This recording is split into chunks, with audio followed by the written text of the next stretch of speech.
This is the biggest fraud in the history of, I think, the world.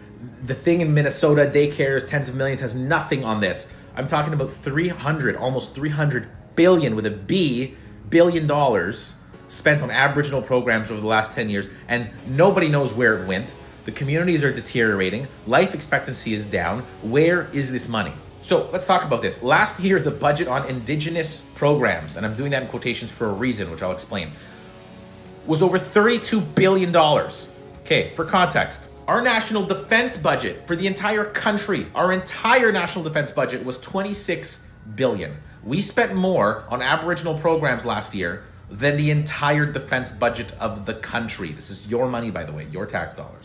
So they claim we spent the $32 billion last year and many billions more prior to cover things like water, housing, infrastructure. There's a big problem though.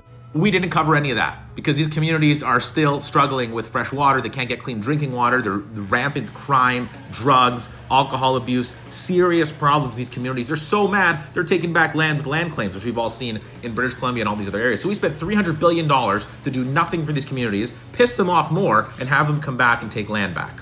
Now, back in the good days of Stephen Harper, he passed some really good common sense legislation, which said, hey, we are going to pass some legislation to ensure the accountability and transparency for First Nations. That was the act that he passed. It said, hey, all this money we're spending, it seems to magically disappear and nobody knows where it's going. We give it to various heads of groups and associations and charities and nonprofits, but the money disappears. Let's make it mandatory that they have to publish where the money is being spent. Let's have open financials, audits. So they did that and they found rampant fraud. So there was sanctions placed against a lot of these groups that were receiving the money, saying you can't get any more government money. Guess what happened when Trudeau came into power? Not only did they didn't repeal the act, but they said they'd stop enforcing it and they dropped all sanctions against the First Nations communities. So everyone that we found out was basically stealing the money. It wasn't actually making it to the community. It was getting lost along the way. We stopped sending the money and Trudeau said, nope, no problem. We're going to drop those. We will keep sending you tens and tens of billions of dollars.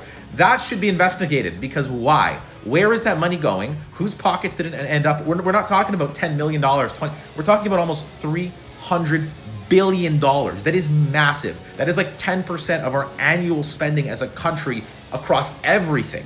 It's big. Now, a typically left-leaning news outlet called The Atlantic, which, by the way, I have no affiliation with at all, they wrote a very good article on this whole thing, if you want to read more. It's called Good Intentions Gone Bad, and they tell you a lot more than I can share in this short video, but it explains the problem of how this money essentially has disappeared and just created a worse situation for everybody. This affects every single Canadian. This is $300 billion of your money, and it affects every single Aboriginal community. So if you care about any of that, you should care about this. It's really quite simple because it's like how a charity works. And if you don't know what's going on in Canada with the Aboriginal reserves, it's pretty wild. Like, so for instance, my friend has a cabin out at what's called Lake of the Woods, which is a high-end cabins in, like Muskoka type thing. Anyway, to get there, you have to drive through an Indian reserve. If you don't know what an Indian reserve is, this is what, a designated land area. It's basically a third world country in the midst of a first world LARP country type thing. So when you drive through it, there's like houses, no doors, no windows, just sheets, burnt out cars. It's like you're driving through, I don't know, Somalia or something, like some third world country on your way to luxurious lakeside cabins.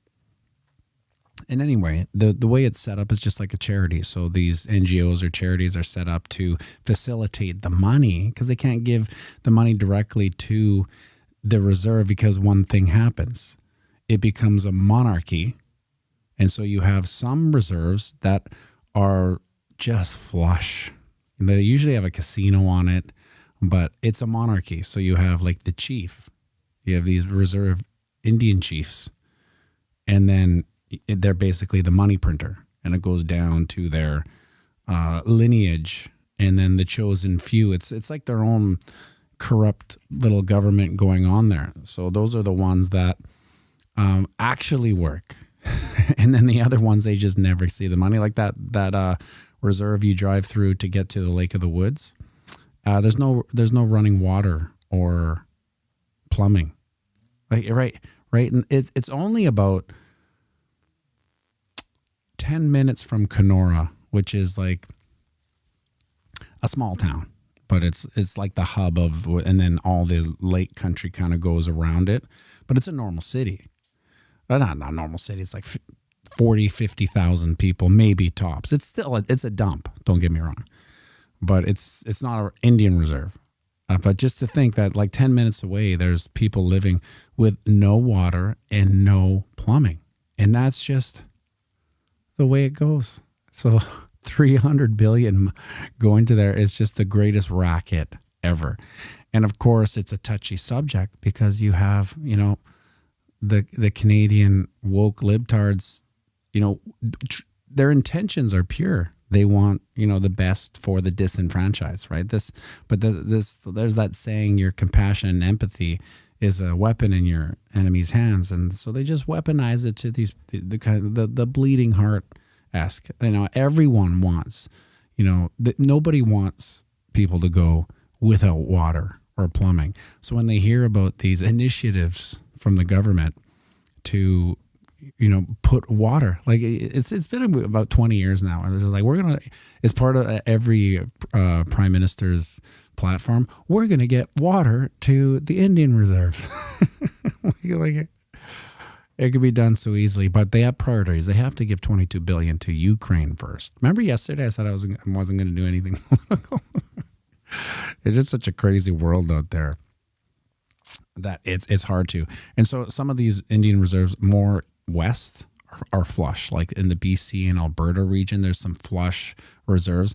It's still as corrupt as like there should be a Paramount show, like they've had the one with Kevin Costner and the one with Billy Bob. I think it's written by the same guy. He would do well if he actually did a script about the Indian reserves and how unbelievably corrupt that whole system is. It'd be a pretty decent movie now, or a TV show. I wonder what it would be called. I'll think about that one. Maybe I'll pitch it to him next time I meet him, which will be, never. But the thing is, they got to let an American company do it because Canadian television is so bad. It's unbelievable because it's funded by the government, right? So it's just like, it's your typical, if you think about like 80s Russian propaganda, how it's just so apparent to see it. That's what Canadian TV is. And they have comedy shows and they're so bad. They're not funny. And they're just, making fun of the opposition du jour, right? Treo's Pancakes, lots of weed shops on the reserves in BC. Treo's Pancakes, are you in Canada? Let me know. Now, did you guys, is this on your 4-hour chart? Or does my Stream Deck work again? I didn't even, see, yesterday it didn't work. I didn't do anything. Not a goddamn thing. Today it works. And the sound's working. Great. Anyway, do you guys have this little wick here? Hold on. I'll go down here. Look at this wick. Let me know on your 4-hour chart if you guys have this wick. Because look, this is on the Bitfinex 4-hour chart. It goes down to 92. And then on the Ding Dong, we only have it going down to 93.2. So those goddamn oracles, they're doing their best, right? They're doing their best. But they just can't get their shit together. Just the scam wick all the way down. If you thought you were getting ahead with your leveraged long, I'm sorry, they had to throw a scam wick down there. Stop loss, stop loss, stop loss, stop loss, stop loss. And that's where she goes. James, is that Jimmy Coco? James on random? That wick is not the futures charts. All the way down to the 20 moving average. I see. One House Productions. Oh, you are from Canada. Okay. I don't remember One House Productions. That is Jimmy Coco. I see YouTube. I see different. I see your docs names, like XRP11Y55. You know, like that wasn't there before. Anyway, doesn't really matter. We're here now. Now we are getting a little bit of a pump on the 4-hour chart. We did have a nice retest of this channel of Ascension. This is the old one though. So we're just getting back into it. And this is where it stems from. So we made it way back here when it was just this long until we broke out of it. So that was only December 26th, 15th. It's like 2 weeks. But we are still respecting it and its support and resistance. Now, will we get another retest of this channel's support? Who knows? Like in the thumbnail, it says bottom signal confirmed. Listen, I know you all know this. There's no bottom signal confirmation in the world. There's no top signal except for celebrities coming in. But that's just my humble opinion of this piano. There's no anything confirmation. There's zero confirmation anywhere. And anyone who tells you there is lying. Is a YouTube grifter, right? So, I mean, the title is just there. But you know me. There's no such thing as a confirmation. Bullish on parade. Don't knock Degrassi high in the littlest hobo. That's right. Littlest hobo.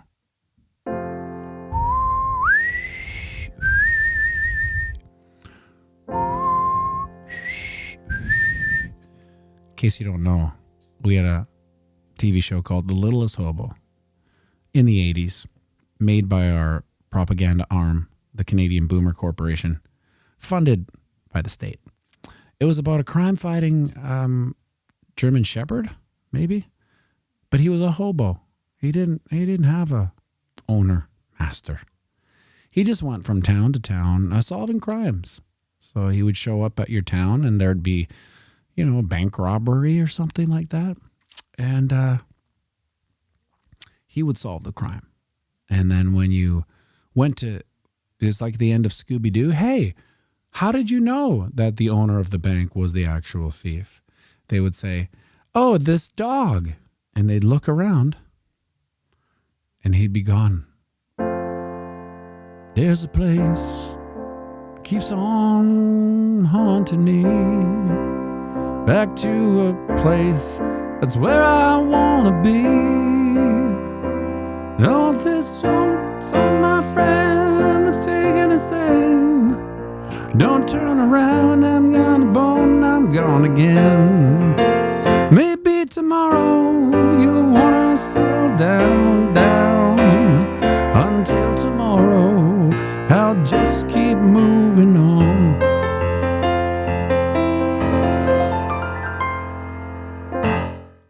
Now, that was, I got the words wrong, but I get all the words wrong, see? It's part of what I do. There's some brain cells in here that know the words to that, but I'm not going to recall them at 8 a.m., you know, but that's the gist of it. But it did have, I used to play that song always at the piano bar because it showcased my beautiful whistle.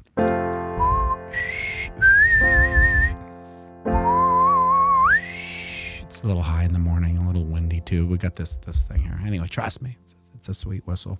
Someone actually said it. The piano bar, and I've been waiting my whole life for people to acknowledge how good the whistle is, right? It's like my thing. I used to say, if the next time I whistle, and some girl, she gotta be beautiful, right, says that, you know what, you're a great whistler. Will you marry me? No, that's not true. I'm not the marrying type. I would never get married, but you know what I mean. That's how I would. That's how I adjudicate my romantic interludes with whistle. Maybe I'll bring it back. There's a place keeps on haunting me. No, it's not place. Anyway, moving on. That's The Littlest Hobo. You can find it on YouTube. If you go to YouTube, I just found out that Duke was doing some math yesterday. So there's a song that I wrote called Wrong Turn. It belongs to a movie. Well, I own it, but it went into a movie, Wrong Turn 4. And he didn't know it was in a movie. He just thought it was a song that his dad always played. And then he's like on Facebook, he's like looking up Wrong Turn 4, and it's a gore movie, right? And he's starting to put two and two together. It's like, how does is it in the movie, et cetera, et cetera. And then he asked about Weekend Full of Weekends, which is like Van der Veen's big hit. And I went to look for it because there's a video on YouTube and it's gone. Someone took it down. It said it violated YouTube charter of censorship. So it's gone. I'll upload it again today because I know I have the original, even with the time code at the beginning. So we'll see. We'll get there. I smell bacon. Someone's making bacon upstairs. Over on the Ding Dong, I changed this was a channel of ascension. I changed it to a channel of monotony because that's basically what we've been in since Thursday, November 20th. Now, I also don't like right here. What is that? That which once wicked will get candlestick. Those pesky little brats. I don't like that wick. Well, how deep is this wick? How deep is your wick? It is a 5% wick. It's substantial enough to fill. Like if that's 5%'s no joke. 5% will take us to the BMRZ, the bull market rejection zone. So it's not nothing. To have it on the downside, I don't like. Right? I'd rather the turnaround be right here, this little wick, inconsequential wick, if it were, but not a 5% wick. That's a drastic wick. And these charts like to fill these wicks. So can we expect another downturn to 80? I'm going to say yes, just because if there's one thing this channel's been correct on, it's wicks. That which once wicked will get candlesticked. Believe me, it's definitely not the thing that I want to be remembered for when it comes to this channel. It's the piano bar I want to be remembered for. But it's actually that which one's wick will get candlesticked if we're really serious about stuff. 80K-ish. Now there's a chance, because obviously nobody knows anything about any of come on, 80K-ish. And that would probably take us down to where this channel of dissension kind of, the extension of it. I don't want it to happen. I'm hoping that this is the bottom. This is a decent foundation for bottom, bingo and bango over a channel of eternal monotony of absolute nowheresville, because we have this December lull where everyone's in the Hamptons drinking adrenochrome. That started on November 20th, and we busted out a couple times, but we just busted out 2 weeks later. So it's a good little foundation for a bottom forming, what have you. Trios Pancakes. My One House Productions account won't work here. I even bought a membership yesterday. Still nothing. It doesn't say that you're a member here. Let me see. Let me see if there's something on here. Nope. No, I don't know if it would say anything, but it doesn't say anything. It doesn't say something. Just gives me the same add as moderator, hide user on the channel, put user in timeout, remove, report, pin message, go to channel activity. So there's nothing weird about it. There's nothing holding it back. If maybe I'll look into it later if I remember it, but I can't promise anything. You should immediately have something beside you if you had bought bought the membership. Is it on your One House Productions? My One House Productions account won't work here. Any ideas? I even bought a membership yesterday. Still, but weren't you Treehouse Pancakes yesterday? I don't know. We're getting to the weeds here. We're having a nice little pump. It'll work itself out. I mean, maybe you can't. I don't know. I'm not going to give YouTube that credit because they're brutal, right? Like if you've noticed, if I forget, so I can't say, for instance, when I do the videos, the standalone videos, I don't have the option of putting subscribers only on comments. I have to go back and do it. And of course I forget. And sometimes I program the video to come out like the next day, and then it comes out, and then I get all these notifications for comments. I'm like, oh, people must be watching this video. I'm like, no, it's bots. And it's all the goddamn bots. And I got to go in there and say subscribers only, 1 hour, because the bots these days are even sophisticated enough that if I put anytime, like you just have to subscribe and leave a thing, somehow they can do that. Somehow they can, like it doesn't show up as subscribers growing. It just, I get their comments. So I got to put 1 hour. It's stupid. All right. Anyway, so you don't fade the stupidity of YouTube. That's for sure. This is, will we candlestick this wick at 94.7? Oh, look at that. We had it way back here, 94.7, and we hit it twice. Bingo, bango. So 94.7 is really our breakout. We're only $400 away. We can do it. We can hit it. What's the next point? I guess the next point is the BMRZ, bull market rejection zone. And that's the next level to keep the peepers on right here. Because if that's what happens, if that's what we get, like it's 2026. If we forgot, I go on, I banter about a lot of things, but I've always said the most important aspect of this post all-time high is the bull market rejection zone at 98.3, which is the 38.2% Fibonacci from the top to the low peak. That's really what I'm looking for in order to do my own confirmation. This isn't a systemic confirmation. This is just pianomattyB's YouTube channel theory, right? Just like just so that the bottom confirmation signal, that was from James's channel, James at Advanced Answers, which I think is arguably some of the best information. I watch him usually daily. I particularly like his Monday thing with CTO and Marty Party and Mando or something like that. It's good information. He's really keen, but he gets everything wrong too, as he's human. He doesn't know the inner workings. And now that Wall Street's here, we have a huge manipulative elephant in the room, with all sorts of tricks. It's like, that's the final boss of manipulation, is the Wall Street manipulation. So that's what we're up against now. It's like we don't even know what we don't know when it comes to Wall Street manipulation. So that's what, long story short, take it with a grain of salt, what anyone says, confirmation. So will the 98.3 bull market rejection zone come to fruition? I don't know. I kind of hope so, but I also don't.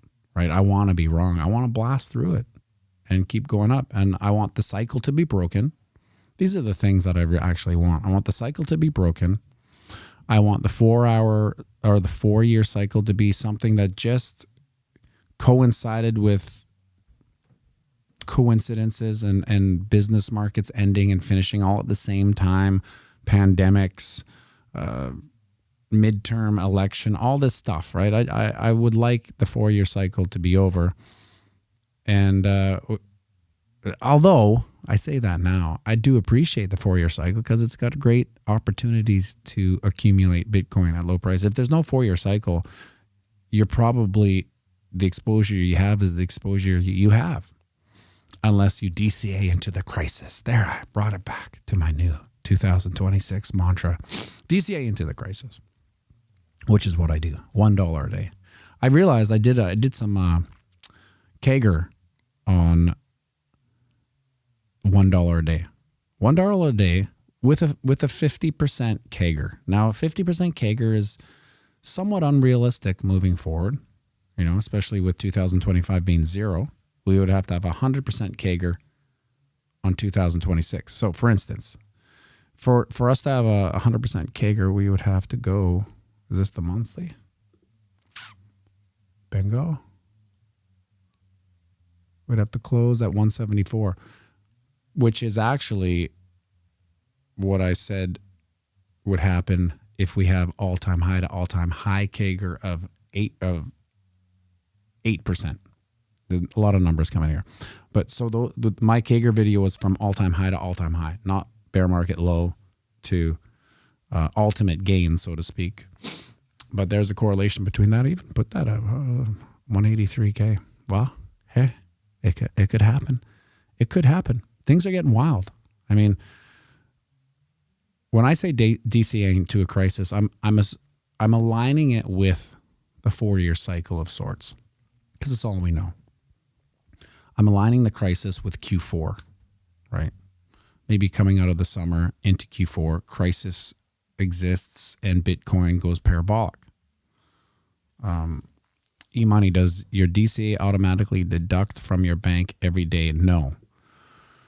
So what I do is I E-tran from basically I have a child's account in a Canadian bank, like the min personal. It's the only personal bank account I think I've had in 25 years. And every month I just send $30 to Bull Bitcoin, and Bull Bitcoin does it. It's a one-stop. So if you're one of the Canadians, one of the 2% of this channel, or if you do it through Bull Bitcoin, you can set it up with a Lightning wallet and it just sends $1 a day. It's great. It's perfect. So that's where DCA into a crisis exists into the Q4. Now, I'm not opposed to the crisis coming earlier. In fact, I'd like to rip off the Band-Aid as soon as possible. You know, if we're going to have a crisis, I thought 2025, beyond the Bitcoin price being so incredibly boring, it was a pretty crazy year, you know, of all the things that happened. I think 2026 is going to be even more crazier when it comes to the geopolitical calamity, the Kabuki theater, the psychopathic, rent-seeking reptilian elites pushing the slavery on the tax slaves in their tax farms. It will be crazy, and I don't see it petering out. In fact, I feel like it's coming to a head, thus DCA into the crisis, and the crisis will push Bitcoin to new highs. Now, before it goes to new highs, it responds negatively, right? But that's usually what happens. It's a knee-jerk response. The market, the bots, it's not people. It's not like, oh my God, Venezuela got the dictator to sell my Bitcoin. No one's doing that. No one is doing that. The bots are doing that based on, you know, like the social sentiment, like this thing here. What is it at today? No, it's got to be probably higher now. 49. This is just a makeup of certain metrics, and it's the same metrics that the bots follow. So it's almost like, is the tail wagging the dog when it comes to the sentiment and the bots, but it's just responding to the metrics. It's an algorithm. Just if this, then that, you know, and then it follows it. But that's what happens. It's not if you watch all these YouTube channels, you'll see they'll say, you know, this happened and retail sold. No, I don't buy it for a second. Retail selling because of geopolitical calamity. Retail is too slow, and in a beautiful way, just completely ignorant, right? They don't know what they don't know. I mean, I'm retail. I don't know what I don't know. So it's not like I'm sitting and I hear news and go, oh, what? What happened? Maduro, is that who? I didn't know he existed before, but who's that? He was a what? He was a dictator? Is that, it's confirmed? He was, okay. And they took him overnight? Sell my Bitcoin. Make sure you like and subscribe.